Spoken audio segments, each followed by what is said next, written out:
All right, hey guys, OFD checking in here, and today we have a watch from Tuseno Watch. It's not the first time I've had one on. Back in 2021, a couple of years ago, we had their ShellBack diver on the watch, and I looked at it as well as Chris from Marshall Time. This watch also will be going to Chris at Marshall Time, so I'll leave a review to my review of the ShellBack diver as well as his down below in the description. But they reached out to me recently and asked if I wanted to see this. This is their newer Windseeker series, which is kind of designed to be an all-around wearing watch, kind of sports style watch, and it really has a lot to offer. Absolutely stunning piece. And since Tuseno has been around since 2015, they've really made some advances. I know they were first the highest crowd-funded watch in Sweden back in 2015. And back in 2020, they recently opened their showroom in Gothenburg, Sweden. So if you happen to be in Sweden and you want to go check out their watches in person, they do have a showroom there. Go by, have a cup of coffee, and talk watches with them. So let's go ahead and take a look at the Windseeker. Now, I have it in its carrying case, which as you guys can see here,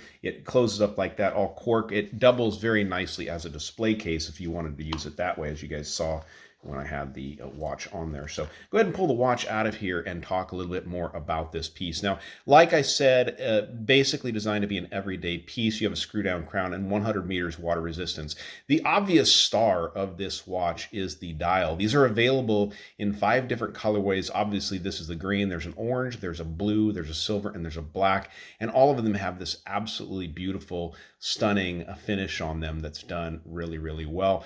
All of the applied indices are full of BGW9 lume, so we'll do a lume shot at the end as well as the handset, as you guys can see there.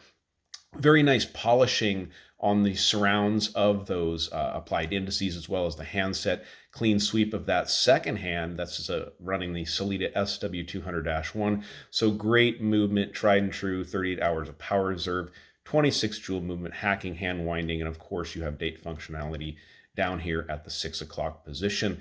Talking about the specifications on the side of this watch, you have a 39 millimeter case from side to side, 47 lug tip to lug tip. Comes in at a very nice and thin 10.5 millimeters from the case back to the top of the sapphire crystal. And you have 20 millimeter lug openings.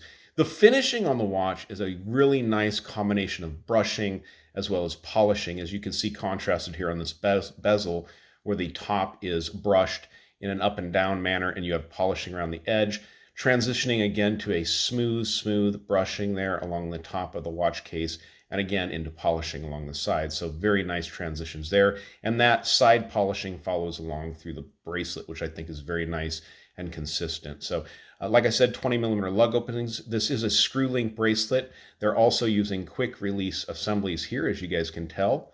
And it is a double clasp assembly here. One of the bigger problems, not big problem, but one of the things people will complain is the lack of micro adjustment, but no big deal. You guys can see the perlage work done on the inside of the clasp assembly, and on the case back, visibility of that Sellita SW200. Letting you know this is actually, even though they're out of Sweden, this is a Swiss-made watch.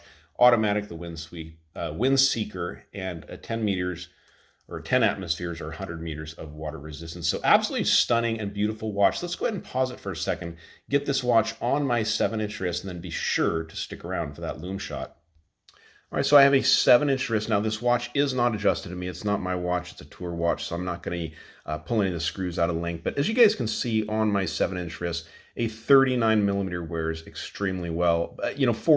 39 millimeters has all of a sudden become my sweet spot. When I started the channel, I used to love 42 millimeter watches, and I still do. I've got tons in my collection, but this 39 really fits well, and it's going to work on more wrists out there, even smaller than my 7-inch wrist. So let's go ahead and dim the lights and check out the lume.